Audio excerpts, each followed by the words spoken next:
हुया हो बेकार हर पासे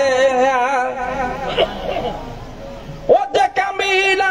ददी मौसम रब्बानी राज आर में झम रब्बानी राज आर में झम दिल न राहत रसी दम दम दिल न राहत रसी दम दम खुशल दा खरार हर पासे खुशल दा खरार हर पासे जॾहिं जग में पिरी पहुतो थिया चमकार हर पासे ओ वसी रहमत ऐं फज़लुल्लाह खुशी कर खूब साईं करमुल्ला ओ वसी रहमत ऐं फज़लुल्लाह खुशी कर खूब मुर्शिद करमुल्ला मिलियो हादी हबीबुल्लाह मिलियो हादी हबीबुल्लाह थिया दीदार हर पासे थिया दीदार हर पासे जॾहिं जग में पिरी पहुतो थिया चमकार हर पासे कतोरीअ खां बि वध खुशबू हुया हो बेकार हर पासे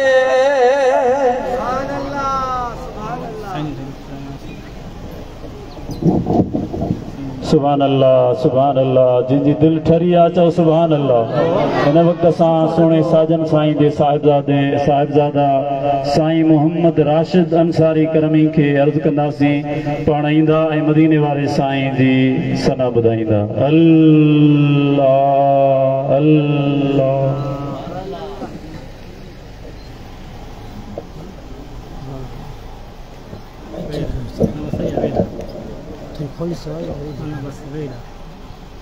सल्लल्लाहु अलैहि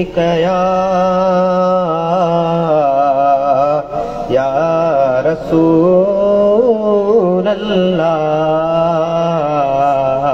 वसल्लम अलैका या हबीब अल्लाह। दिलियन जो दिलदार मोहम्मद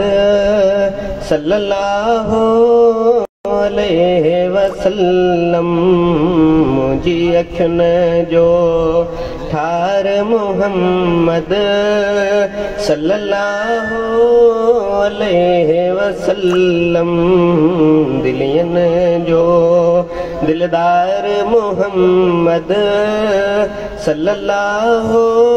अलैहि वसल्लम मुंहिंजे नबीअ जी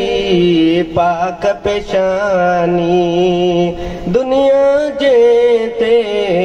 आ मस्तानी सोनन जो सरदार मोहम्मद सल्लल्लाहु अलैहि वसल्लम मुंहिंजी अखियुनि जो ठार मोहम्मद सल्लल्लाहु अलैहि वसल्लम। आयो दुनिया में कई पैगंबर कई हादी कई रहबर पर आसबिन सालार मोहम्मद सल्लल्लाहु अलैहि वसल्लम दिलियन जो दिलदार मोहम्मद सल्लल्लाहु अलैहि वसल्लम। कुरान नबीअ जूं नातूं गाए शान नबीअ जो सबके ॿुधाए सोने दिलबर सैयं जो यार मोहम्मद सल्लल्लाहु अलैहि वसल्लम मुंहिंजी अखियुनि जो ठार मोहम्मद सल्लल्लाहु अलैहि वसल्लम।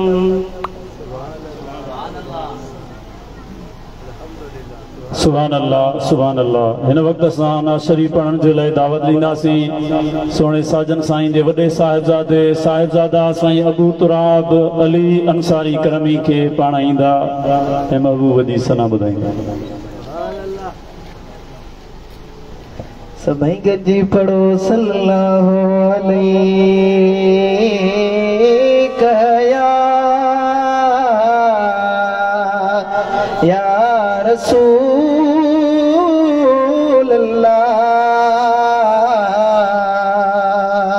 वसल्लम अलैका या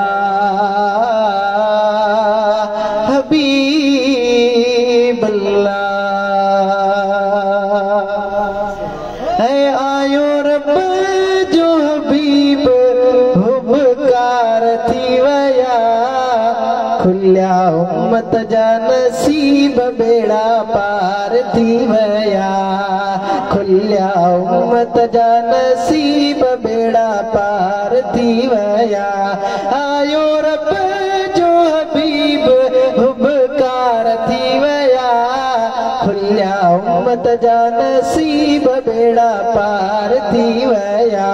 खुल्या उम्मत जा नसीब बेड़ा पार थी वया। अम्मा मिना जो घर सारो मक्के जो शहर, तरियूं दीवारों दर जाने कर का नजर। अम्मा मिना जो घर सारो मक्के जो शहर, तरियूं दीवारों दर जाने कर का नजर। आयो तन जो तबीब चमकार थी वया, खुल्या उम्मत जा नसीब बेड़ा पार थी वया, खुल्या उम्मत जा नसीब बेड़ा पार थी वया। आयो रब जो हबीब हुबकार थी वया, खुल्या उम्मत जा नसीब बेड़ा पार थी वया। है थियो नूर जो ज़ूर अम्मा ॾिठो कोन सूर, थिया दर्द कुलई दूर ख़ुशियूं कयूं हर हूर। थियो नूर जो ज़ूर अम्मा ॾिठो कोन सूर, थिया दर्द कुलई दूर ख़ुशियूं कयूं हर हूर। चयो हरे के गरीब तकरार थी वया, खुल्या उम्मत जा नसीब बेड़ा पार थी वया। आयो रब जो हबीब हुबकार थी वया, खुल्या उम्मत जा नसीब बेड़ा पार थी वया। कई थी बरसाई मिली सात सईद, रब हमीद मजीद ॾिनी नेमत जी नवीद।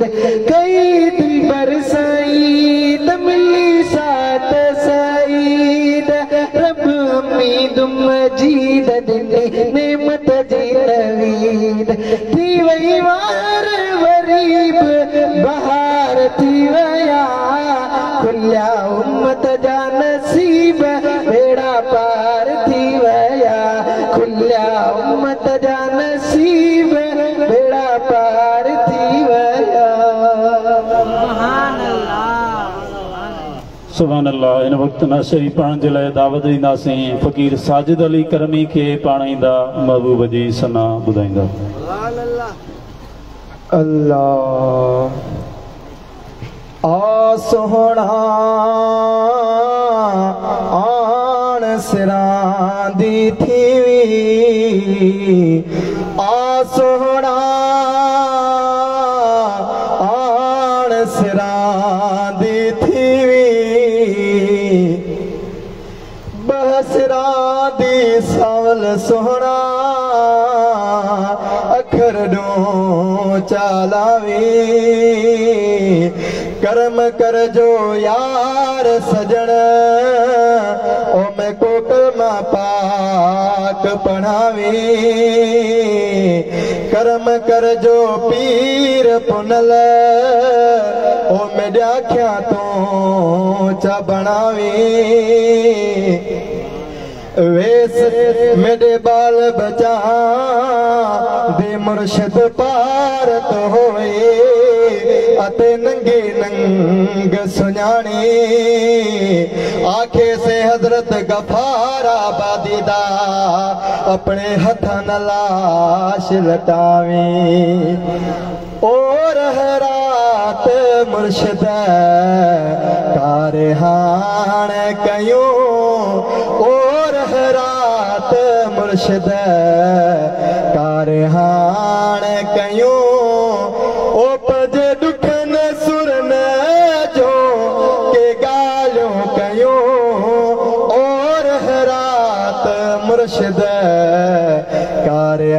हाण कयूं ओ पंहिंजे ॾुखनि सुरनि जो के ॻाल्हियूं कयूं ओ रहरात मुर्शिद ओ लॻी उमिरि आहे ओ विछोड़े में ओ मस पुनल आयो मुझे वेढ़े में ओ लॻी उमिरि आहे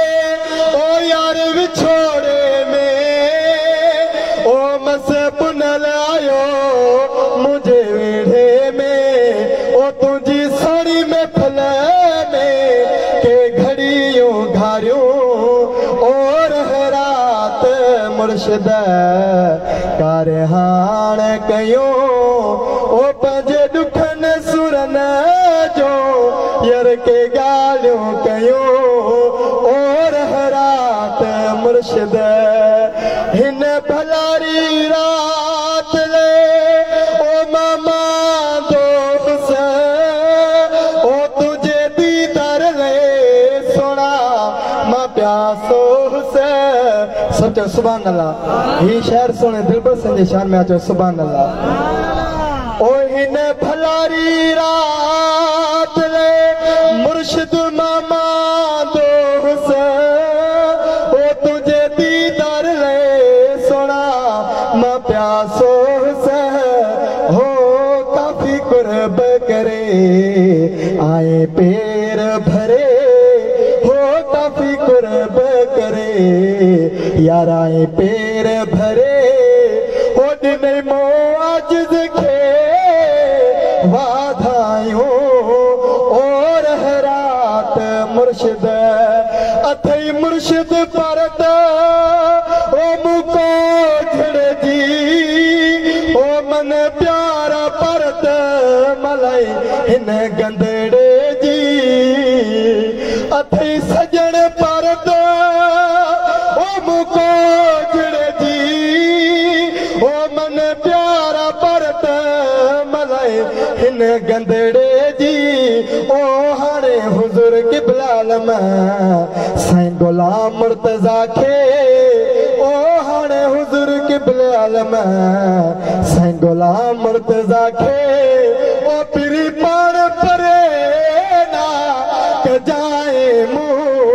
ओ रहरात मुर्शिद कार हाण कयूं ओ पंहिंजे ॾुखनि सुरनि जो यार के ॻाल्हियूं कयूं ओ रहरात मुर्शिद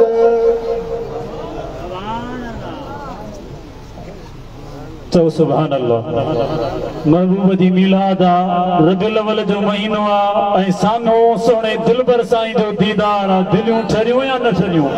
जंहिंजी दिलि ठरी आहे हथ मथे करे चओ सुभान अल्लाह सरकार की आमद मनठार की आमद पर तुंहिंजा भाग सुणो दिलबर साईं बि मदीने शरीफ खां आया है सुभान अल्लाह इन वक्त अभी हम खिताब लाजवाब के लिए दावत देंगे पंजाब से आयल मोहतरम जनाब इज्जत महाब हज़रत अल्लामा व मौलाना साईं मुफ्ती नज़ीर अहमद करमी को वो आकर हमें अपने नूरानी बयान से नवाजिश फरमाएंगे। साईं को हम अर्ज करेंगे अपने बयान से हमें मुस्तफीज फरमाएंगे। नारे तकबीर जोर जोर से जो नारे तकबीर नारे रिसालत नारे तहकीक तुझो साईं मुझो साईं तुझो साईं मुझो साईं दिलबर साईं हक मुझा दिलबर साईं हक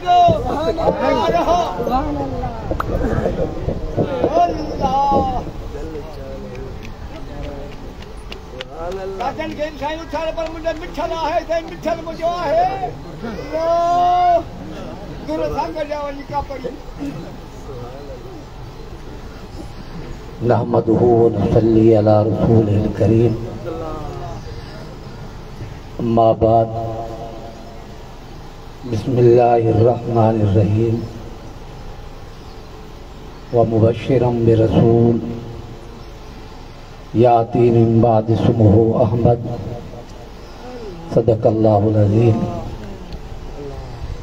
ان اللہ وملائکتہ یصلون علی النبی یا ایھا الذین آمنوا صلوا علیہ وسلموا تسلیما صلاۃ السلام علیک یا رسول اللہ. میں کوئی قبرستان کوئی نہیں کھڑا، میں بندے سے کھڑا جی اگر بندے وے سبحان اللہ کھو پڑھو جا صلاۃ والسلام علیکہ اونچا اونچا کھوچا جڑے قسم چاہتے آئے چلو چپ کر کے بیٹھو جو نہیں ہے چاہیے وہ زوردار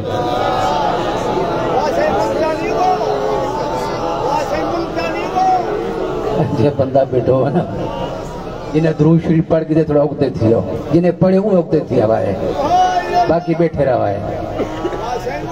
جے تو سب پیر دے مرید دے اگتے تھی ہو نا تو رام دے مرید دے تو تھا ہی بیٹھا رہا سو.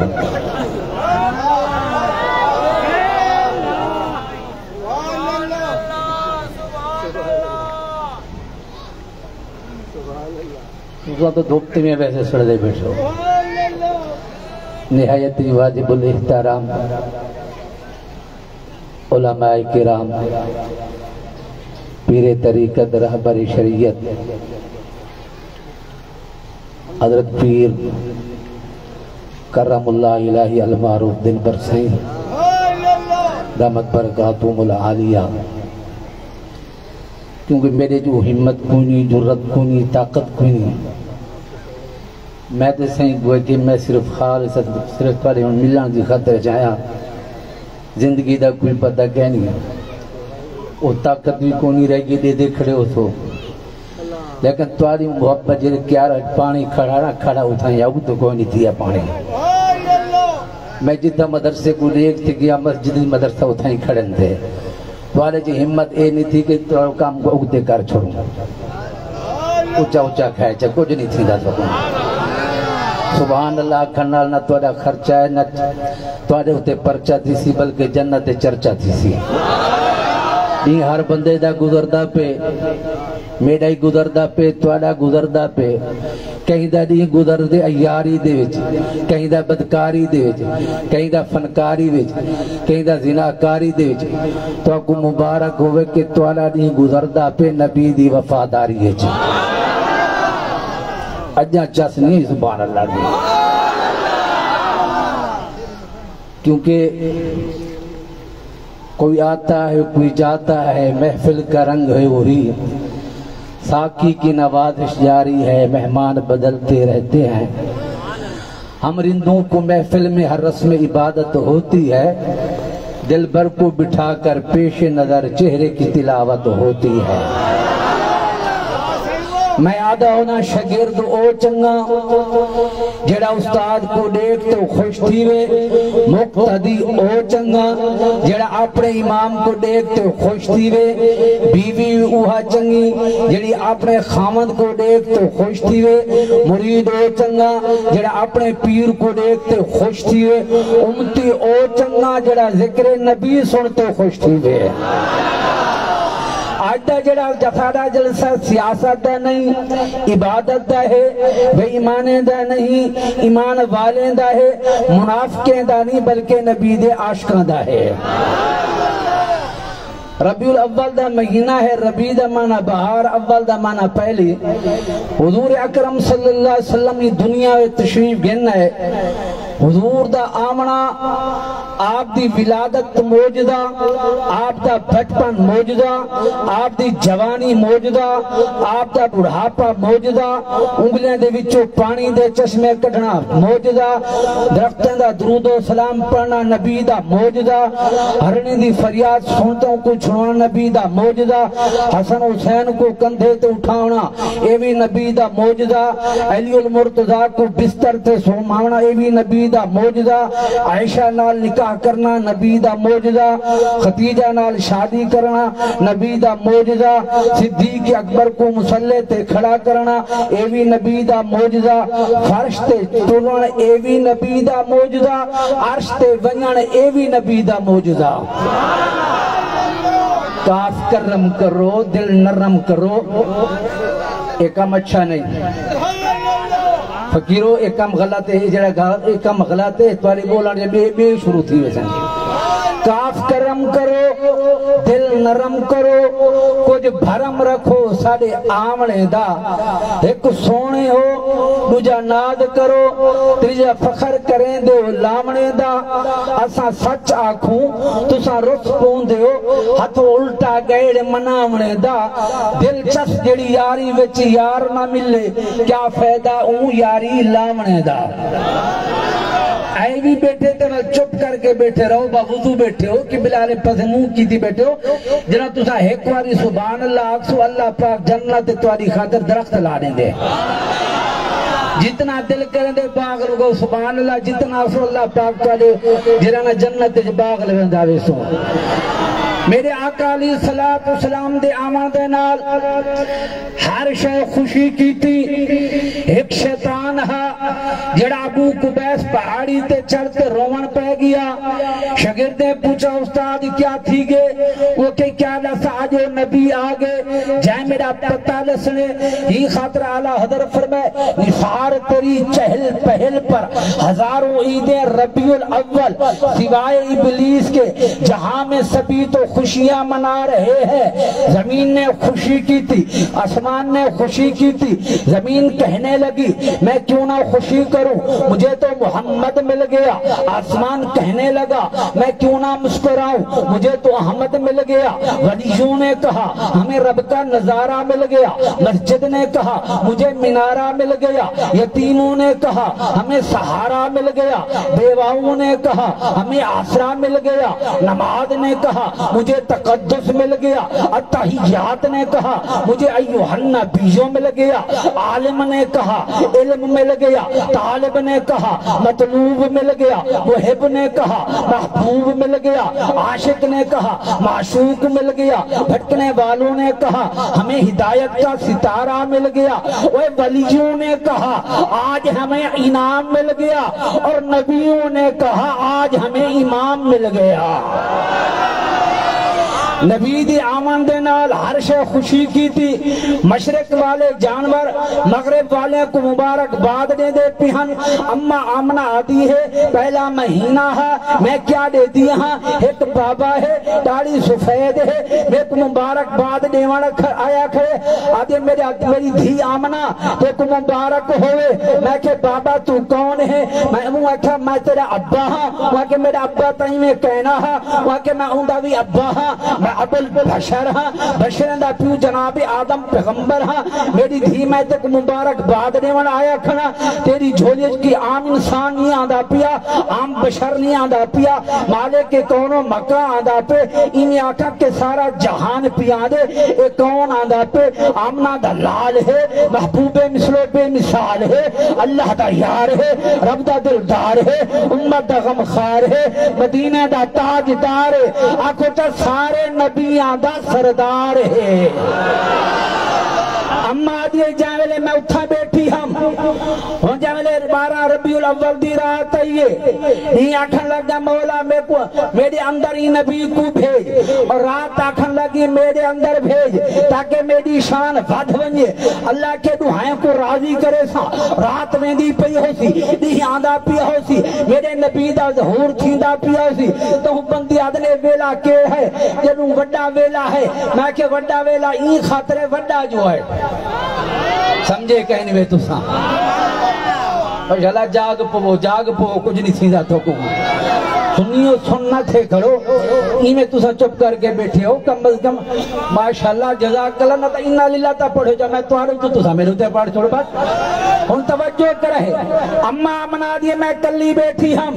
نہ میرے کلو کوئی دائی ہے نہ مائی ہے نہ ہمسائی ہے میں کلی دی کلی بیٹھی ہم 12 ربیع الاول دی رات ہے نیمی نیمی برسات ہے رات ڈھل لیے نور دی پالکی چل لیے تھئی روشن گلی گلی ہے اعلی حضرت تو فرمائے آج میلاد النبی ہے کیا سہانا نور ہے آ گیا وہ نور والا جس کا سارا نور ہے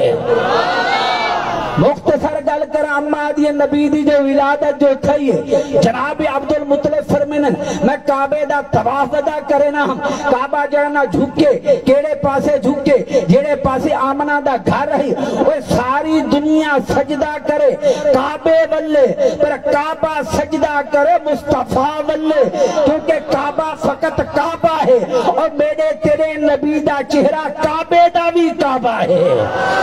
تو اعلی حضرت فرمائے حاجیو او شہنشاہ کا روضہ دیکھو کعبہ تو دیکھ چکے ہو پر کعبے کا کعبہ دیکھو اما آدھی جانے نبی دی جو ولادت تھی ہے جناب عبد المطلب فرمینن میں کعبے دا طواف کریں دا ودا ہم اما حلیم آدھی میں بھی تور پیا ہن توجہ کرے کیونکہ نبی دی بشریت بھی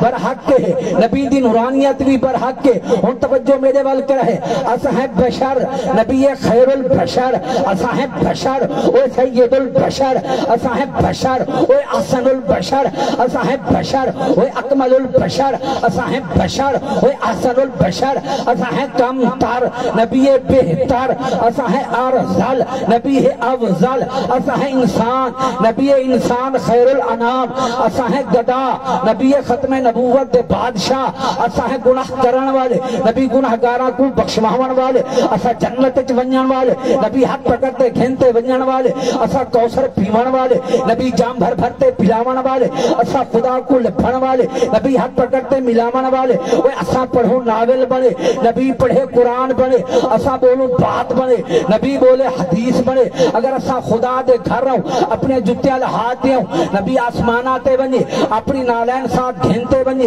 اسا ڈنگران دے کول بنو ڈنگر دارتے بھاجے بنے نبی ڈنگران دے کول بنے ڈنگر عدبنا سلام کران لگ بنے اسا ہے زکاة والے نبی ہیں صلوات والے اسا ہے صدقے والے نبی ہیں حدیے والے دیکھو میں کو پسینہ آوے تے بدبو نبی کو پسینہ آوے تے خوشبو وہ اسا ملو ملاقات بڑے نبی ملے معراج دی رات بڑے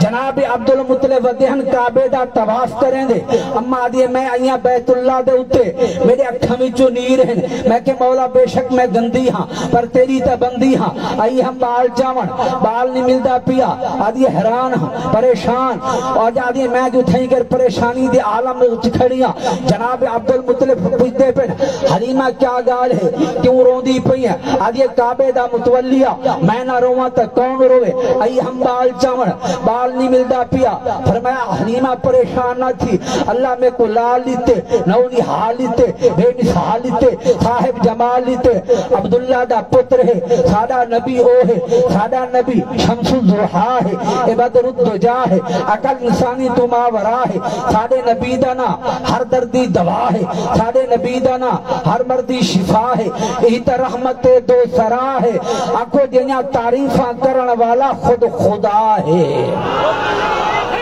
اللہ فرمایا وارفعنا لک ذکرک محبوبہ سا تیرے ذکر کو بلند کر دیتے اما دیئے جاملے میں اٹھاؤں کر آئیاں اما حلیمہ بھی نالن جناب عبد المطلب بھی نالن آدھی میں اندر جو آئیاں میرا تیرا نبی چادر پاتے آرام کریں دا پہ چادر بھی تیرا میرا لفظ ہے ربت یا ایوہ المدثر اے مدثر دی چادر پامن والا محبوب میں آدھونا دی رسارے چنگے پر جمعہ دی شان دیا تھا راتی ساریاں چنگا پر لیلۃ القدر دا شان دیا دا مہینے سارے چنگے پر رمضان المبارک دی شان دیا دا اللہ دے ولی سارے چنگے پر غوث اعظم دی شان دیا دا اللہ دی راہ وچ جان دیون والے سارے چنگے پر امام حسین دی شان دیا دا ملک سارے چنگے پر عرب دی شان دیا دا شہر سارے چنگے پر مدینے دی شان دیا دا اللہ دے فرشتے سارے چنگے پر جبریل دی شان دیا دا نبی دے صحابہ سارے چنگے پر چار یار دی شان دیا دا اور میں ایمیں آکھا نبی سارے چنگے پر سارے نبی دی شان زیادہ خوش بیٹھے ہو راضی بیٹھے ہو ناراض تے کہنے تھے بیٹھے ہاتھ کھڑے کروا جڑے ناراض تھے بیٹھے ہوئے سارے میرے تو ناراض تھے بیٹھے میں نہیں واپس چل جاوے نہ گھبراؤ ناراض نہ تھیو خوش بیٹھے ہو نا کیونکہ جڈا دل وچ ہکا نیت بیٹھے وال ایڈے اوڈے تکڑا کیا پرور کے روز سیاست دے انجے خین ضمیر دا رکھنا کیا دل وچ لڑ منہ وچ گڑ انہیں اتلے ہانو مکھنا کیا تھوڑے یار دی دعوت ظاہر ہوئے جڑا کھاونی ہے وال چکھنا کیا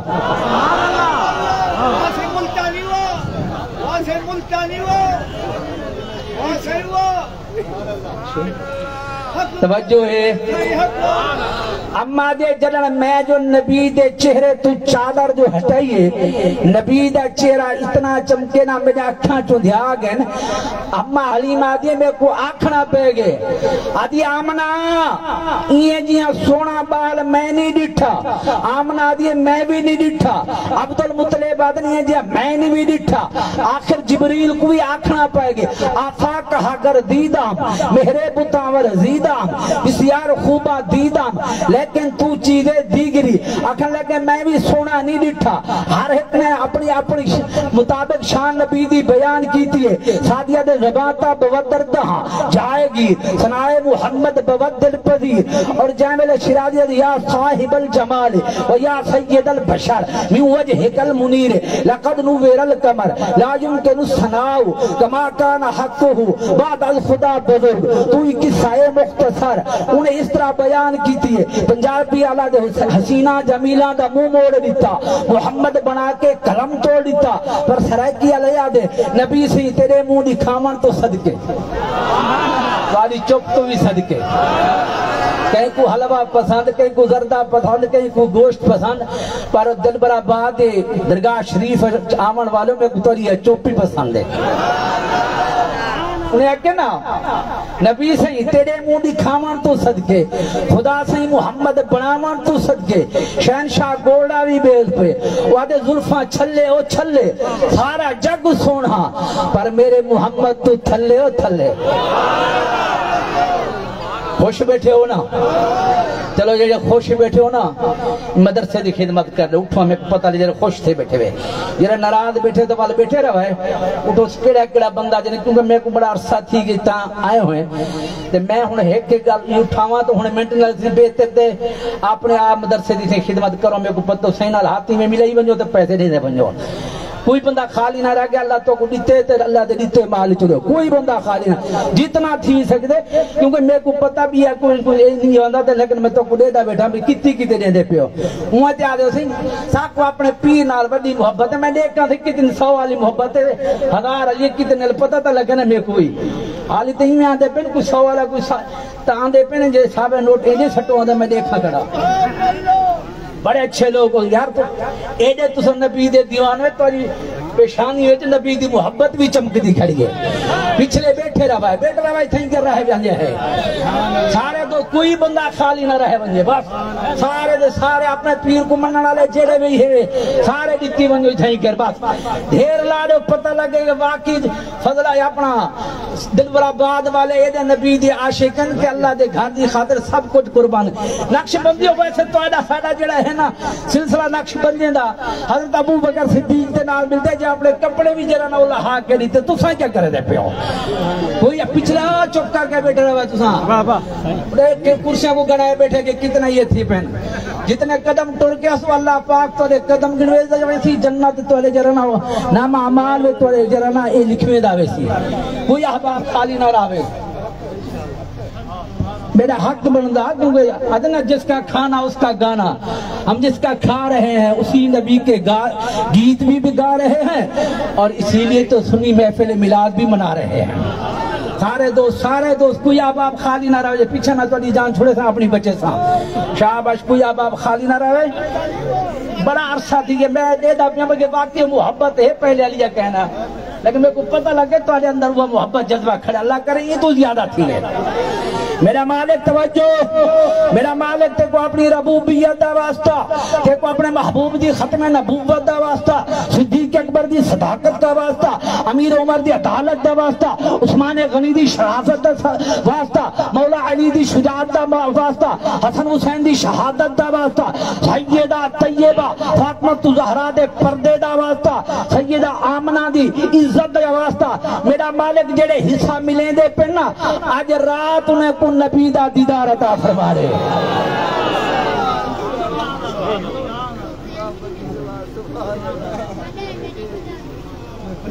سبحان اللہ مرحبا مرحبا چاہو سبحان اللہ دینی دل ٹھریا چاہو سبحان اللہ فقیرو ہن دربار شریف جی خدمت کرنا ساتھے حق وا سبحان اللہ ہن وقت سا ناز شریف پڑھن جے لائے دعوت دینا سی سائیں محمد حسین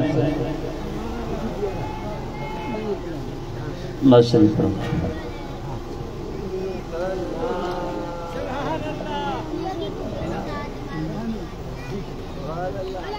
سب گجی پڑھو صلی اللہ علیہ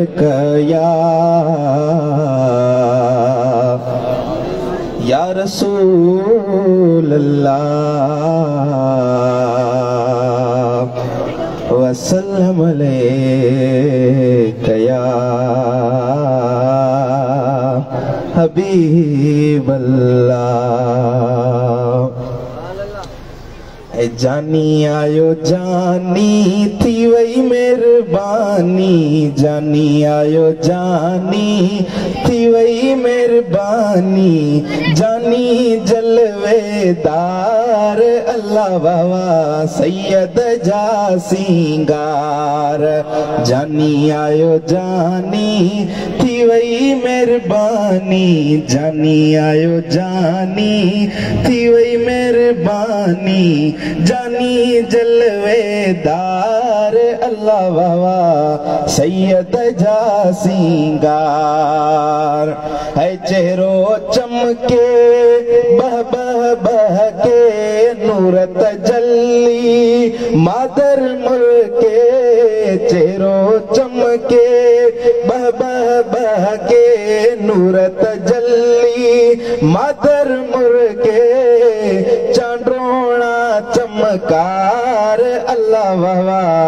سید جا سینگار جانی آیو جانی جانی آیو جانی تھی وئی مہربانی جانی آیو جانی تھی وئی مہربانی جانی جلوے دار اللہ بابا سید جا سینگار ہے لال لبن جو مرگن موہے ناز نہارے دلیوں دھوئے ہے واہ مٹھی مسکار اللہ بابا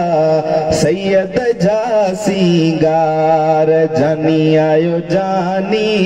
تھی وئی مہربانی جانی جلوے دار اللہ بابا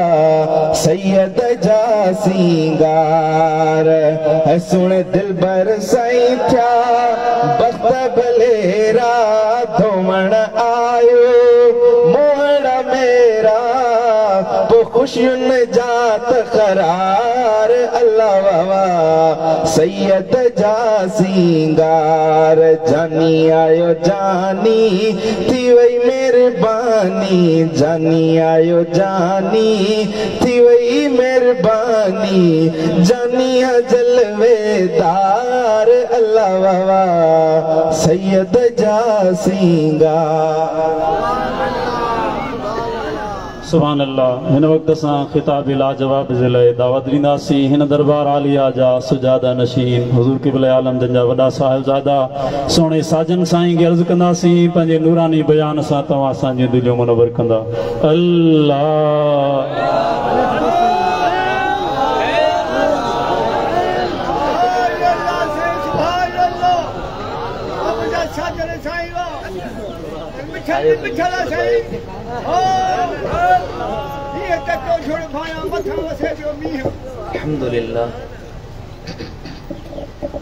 الحمد لله رب العالمين والعاقبة للمتقين والصلاة والسلام على سيد المرسلين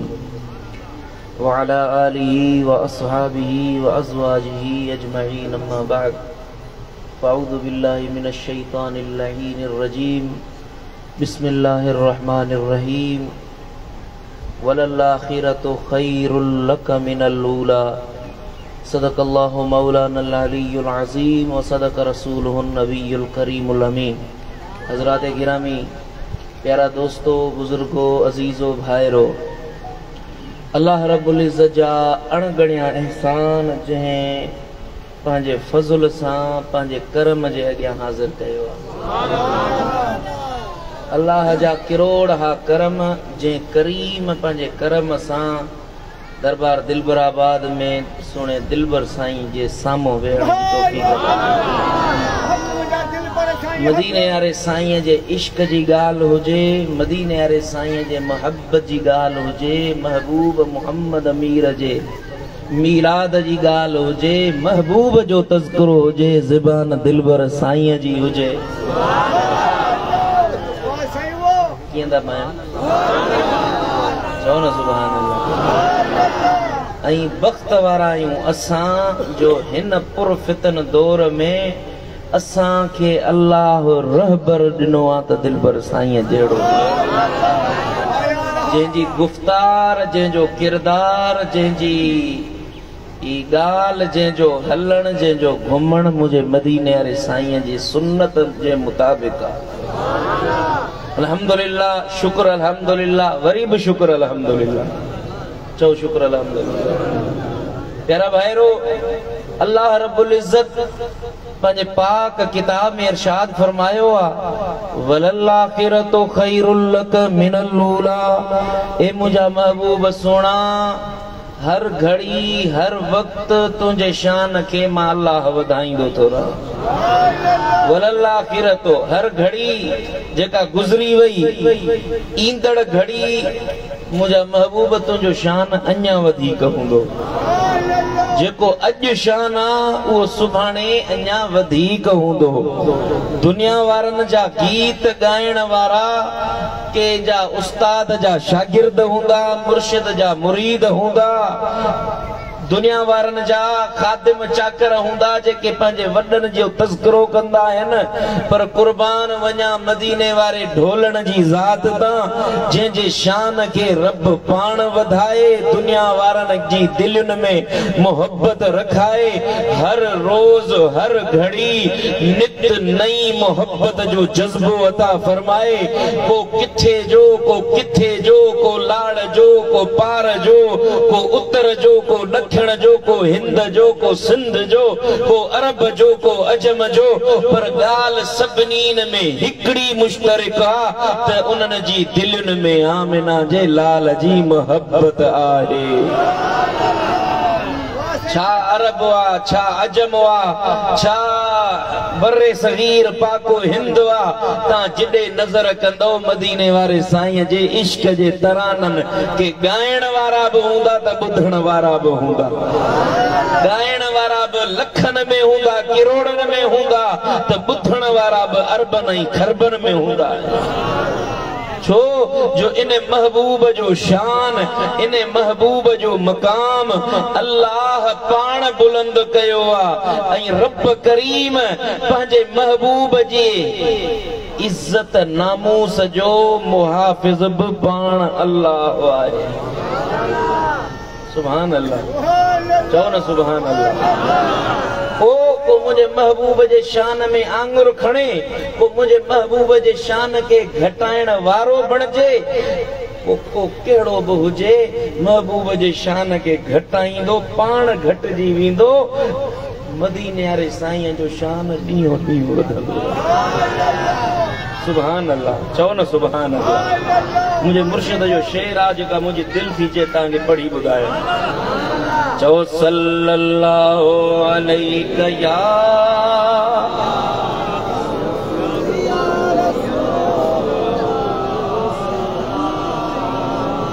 सल्लल्लाहु अलैहि या रसूल अकरम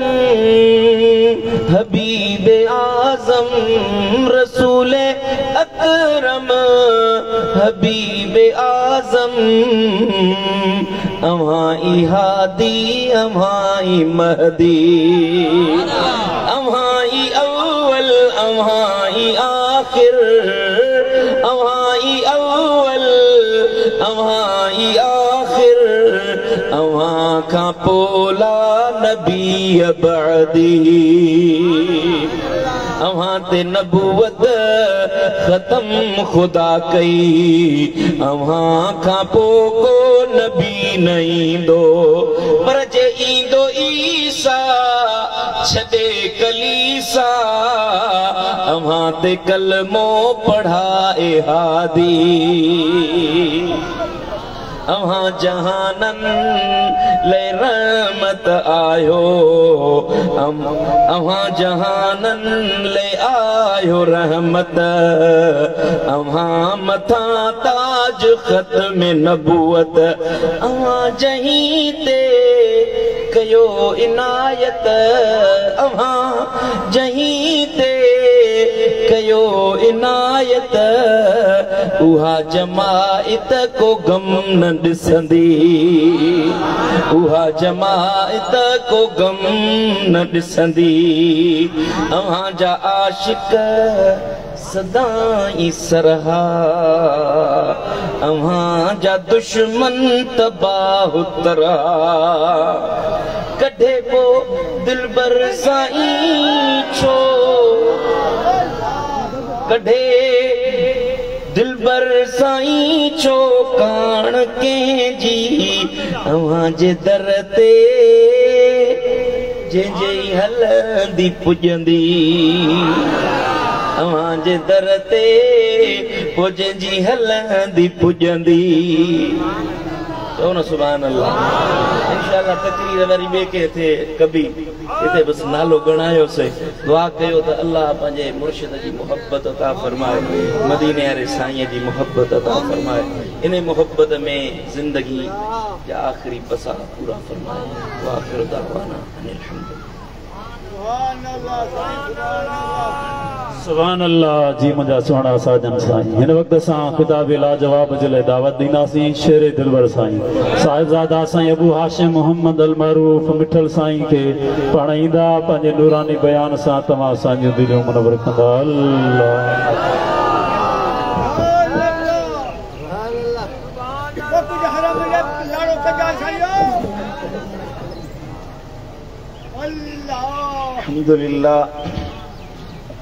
अल्हम्दुलिल्लाह रब्बिल आलमीन वस्सलातु वस्सलामु अला खातमिन नबिय्यीन व अला आलिहि व अस्हाबिहि अजमईन अशहदु अन ला इलाहा इल्लल्लाह वहदहु ला शरीक लह व अशहदु अन्न मुहम्मदन अब्दुहु व रसूलुहु अम्मा बअदु फौज़ु बिल्लाहि मिनश शैतानिर लईनिर रजीम बिस्मिल्लाहिर रहमानिर रहीम वला तजअलू दुआ अर्रसूल बैनकुम कदुआ बअदिकुम बअदा सदक़ल्लाहु मौलाना अल अलीयुल अज़ीम। मुंहिंजा प्यारा दोस्तों बुजुर्गो ऐं भाइरो अल्हम्दुलिल्लाह अल्लाह जा शुक्राना जे मीलाद शरीफ जी खुशी मल्हाइण जे लाइ मुर्शिदनि जे आस्थाने ते गॾु थियण जी सआदत अता फरमाई आहे। खुश नसीब आहे उहो मुसलमान जंहिंखे अल्लाह ताला मदीने वारे साईं जे आमद ते खुशी मल्हाइण जी सआदत अता फरमाईंदो आहे। अल्हम्दुलिल्लाह असांजे मुर्शिदनि असांजी अहिड़ी तरबियत कई आहे जो सभु ख़ुशियूं असांखे महबूब जी ख़ुशी जे साम्हूं घटि न महसूस थियनि थियूं। वॾे में वॾी ख़ुशी आहे त आमिना जे लाल जे अचण जी ख़ुशी आहे। चओ सुभान अल्लाह सुभान अल्लाह। भलो उम्मती उहो आहे जंहिंजे सीने में लजपाल नबी जी मोहब्बत भरियल हुजे, नबी सुने सां वफ़ादारी हुजे, महबूबन करीमन जो इश्क ऐं उल्फत हुजे, दिलबर नबी सां चाहत ऐं उल्फत जो ॻंढापो हुजे, महबूब मुस्तफ़ा करीम सां सच्चो तअल्लुक़ हुजे, मुंहिंजे दिलबर नबी सां मोहब्बत जो नातो जुड़ियल हुजे। इहो महबूबन करीमन सां तअल्लुक़ रखण वारो माण्हू दुनिया में बेइज्जत वारो आहे त क़ब्र हशर में अल्लाह ताला उनखे मुअज़्ज़ज़ बणाए छॾींदो आहे। चओ सुभान अल्लाह। उहा ज़ात मुंहिंजे दिलबर नबी जी जंहिंखे अल्लाह ताला खुद शान अता फरमाया, खुद मर्तबा अता फरमाया। दुनिया वारा जंहिंखे इज़त ॾींदा आहिनि उन जूं इज़तूं दुनिया वारनि सां गॾु मिटिजी वेंदियूं आहिनि। जंहिंखे अल्लाह इज़त वारो बणाए उन जी इज़त को घटाए नथो सघे, को खसे नथो सघे। को माण्हू कोशिश बि करे त उहो मुंहं भर वञी किरंदो, बूथ भर वञी पट ते पवंदो। इज़त वारे जी इज़त जंहिंखे अल्लाह ॾिनी सां को माण्हू खसे नथो सघे। चओ सुभान अल्लाह। लफ़्ज़ समझो था हले कोन था समझो। जंहिंखे इज़त अल्लाह अता फरमाए, तवज्जो मूं ॾियां, जंहिंखे मकाम दर्जो अल्लाह अता फरमाए, जंहिंखे मुआशरे में अल्लाह मथे आणे, जंहिंखे अल्लाह ताला खुद इज्जत वारो बनाए तेजी इज्जत जी हिफाजत भी खुद अल्लाह पान फरमाईंदो आहे। सुभान अल्लाह। मिसाल तौर महबूबन करीमन जी ज़ात आला है, अल्लाह जे कामिल वलियन के अल्लाह इज्जत ॾिनी आहे। मुझे मुर्शिद गौसुल आजम पीराने पीर दस्तगीर के समय साल गुजरी विया, अज भी ॾिसो त दिल बराबादी आशिकन जे सीनन में दस्तगीर जी मोहब्बत आहे। समय साल गुजरी विया, मुजद्दिद मुनव्वर अल्फसानी सोने के सीनन में अजब मोहब्बत आहे।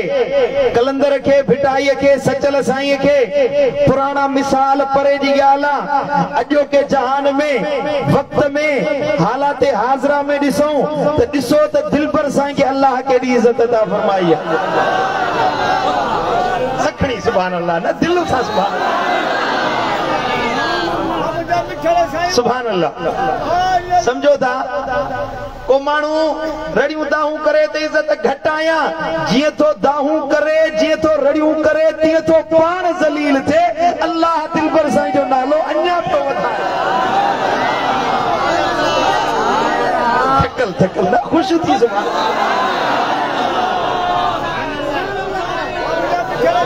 आओ कि न भाई पियो तो मां नालो जो इज्जत घटाया तो भाई पियो तो मां दिल पर साईं जो नालो घटाईंदुसि, मुआशरे वारनि खे ॿुधाईंदुसि। भाई पियो त इज्जत घट भी ख़बर कोन हुई त अल्लाह पाण खे पियो ज़लील करे।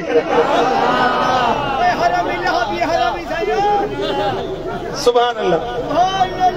अल्लाह जंहिंखे इज्जत ॾींदो आहे उन जी इज्जत जी हिफ़ाज़त दिल बराबाद वारो रब पाण फरमाईंदो आहे।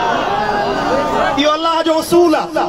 यो अल्लाह जो कानून आहे, यो रब कायनात कानून बनायो आहे। रब कायनात जहानन जे लाइ यो कानून जोड़े छॾियो आहे ऐं अल्लाह फरमायो आहे मुंहिंजे कानूननि में कॾहिं हेर फेर कोन ईंदी आहे, तब्दीली कोन ईंदी आहे जेसी रब पाण न चाहे। हे दुनिया जो मिसाल आहे जे ज़ात मुस्तफ़ा जी ॻाल्हि कजे, ज़ात हबीब जी ॻाल्हि कजे। तुंहिंजे मुंहिंजे रहबर, तुंहिंजे मुंहिंजे रहनुमा, असांजे अखियुनि जे ठार, असांजे हीए जे हार, अड़ियन जे आधार, गमगीनन जे गमख्वार, यतीमन जे यार, मिस्कीनन जे मददगार, मोहम्मद मुस्तफ़ा मुख्तार सब चो सल्लल्लाहु अलैहि वसल्लम मुझे राणे जी गाल कजे। अल्लाह ताला तो फरमाए महबूब तुझो शान बि मूं वधायो आहे, तुझी इज्जत बि मूं वधाई आहे, वरफाना लक ज़िक्रक बि मूं चयो आहे त उन जी हिफ़ाज़त बि मां अल्लाह पाण फरमाईंदुसि। नामुसे रिसालत जे खत्म नबूवत जे इज्जत मुस्तफा है, जे शान मुस्तफा है, जे जिक्र मुस्तफा है, जे हुस्न मुस्तफा है, हर शय जी शान में वधायो अल्लाह हुआ, इज्जत अल्लाह ॾिनी आहे। रब तो फरमाए महबूब दिलगीर न थी। हे जेके काफिर तानो ॾियनि था या अॼु जो मुनाफिक महणो ॾे थो, घटाइण जी कोशिश करे थो, दिलगीर न थियो। अल्लाह पाण महबूब जो शान वधायो आहे। सुभान अल्लाह। ये तो गाल क्यों नहीं जेला? पर अल्लाह तो फरमाए ए ईमान वारो तव्हां सा खिताब ए मोमिनो तव्हां सा खिताब तव्हां भी मुझे महबूब जी ताज़ीम करण वारा बणजो, मुझे दिलबर नबी से मोहब्बत रखण वारा थियो। ये न भाइयो मुले चयो त नबी असां जड़ो आ तो मु जड़ो आ वडे भाव जेतरी इज्जत कयो उन भाइयो त या इन सा मुसलमानन जे मोहब्बत वारन जे दिलन में असां नओ अकीदो पैदा कंदासी। कुरान अगवाटी फरमाए छजो त ला तजअलू दुआ रसूल बैनकुम कदुआ इबादकुम बदा। सुभान अल्लाह। ए मुसलमानो अवां रसूलुल्लाह जे सजण के हिक बे जे सजण मिसल जे रवाजी या मामूली गाल चई मामूली नालो वठी सदीदा आयो इए न सजो जडे महबूब के सजो मदीने वारे साईं के पुकारियो तो मोहब्बत सा एहतराम सा लक़बन सा ऐं अलकाबन सा पुकारींदा कयो। सुभान अल्लाह। इब्न जरीर तबरी तफसीर शरीफ में लिखो मदीने वारे साईं जी इन बयान जिला त महबूब मुस्तफ़ा करीम खे जॾहिं सॼो त नालो वठी न सॼो अमरहुम अयदू या रसूल अल्लाह।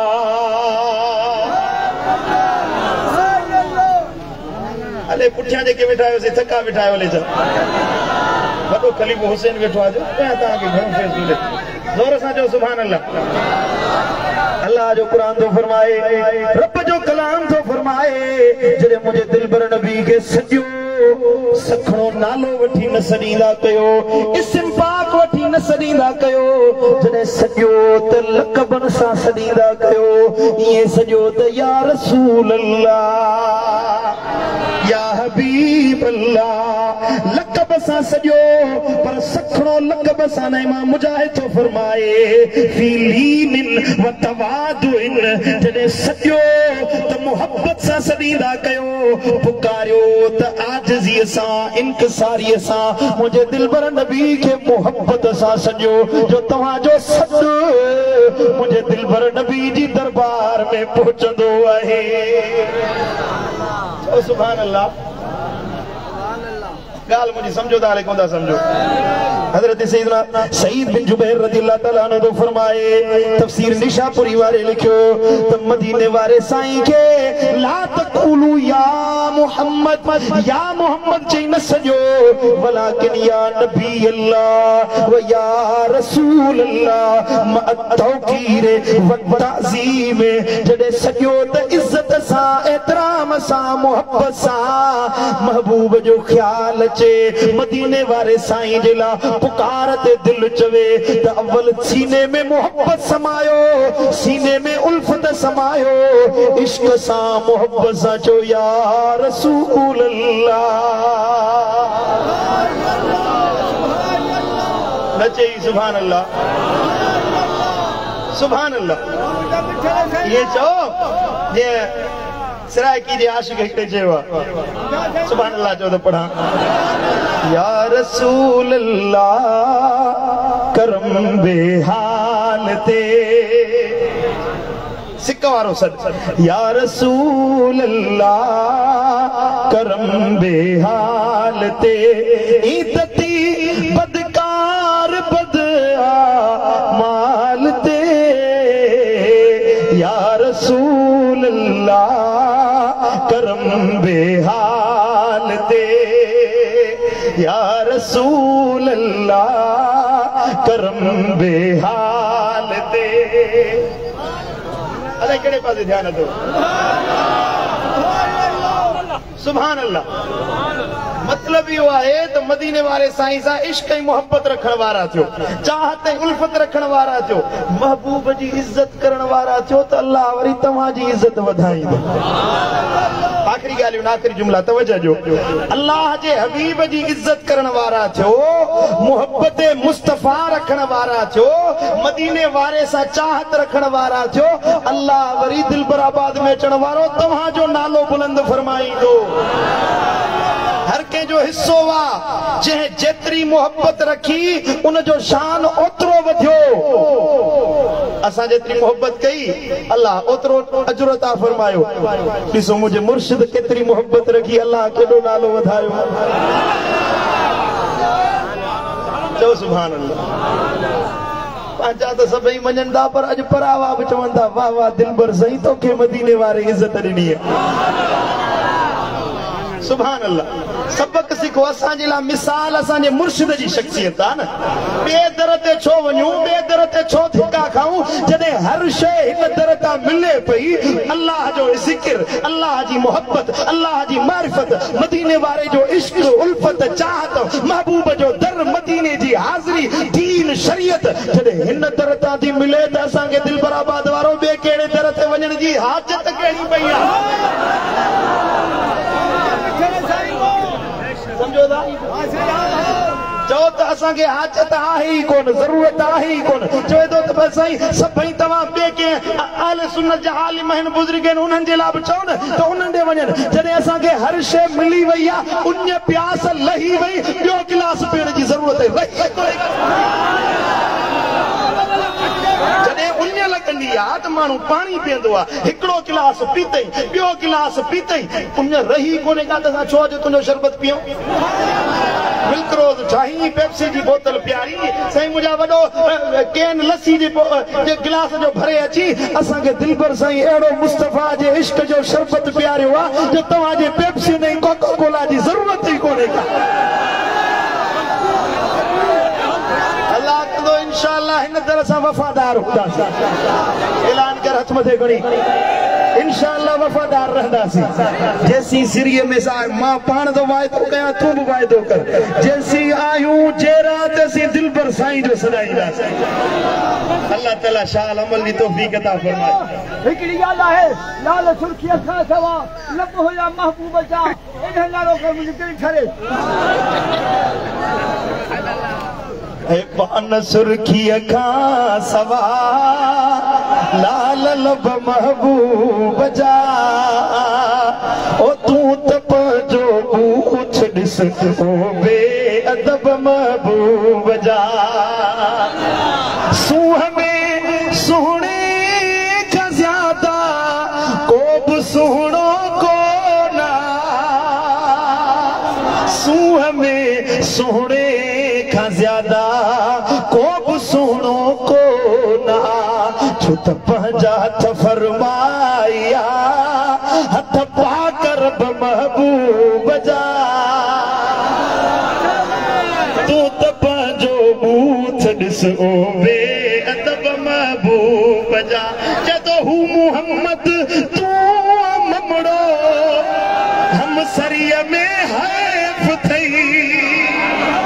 हू मोहम्मद तूं ममड़ो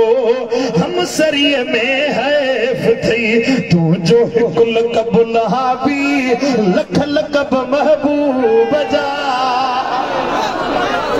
तूं त पंहिंजो बूथ ॾिस ओ बेअदब महबूब जा। अल्लाह मदीने वारे जी सच्ची मोहब्बत नसीब फरमाए। तालीमात मुर्शिद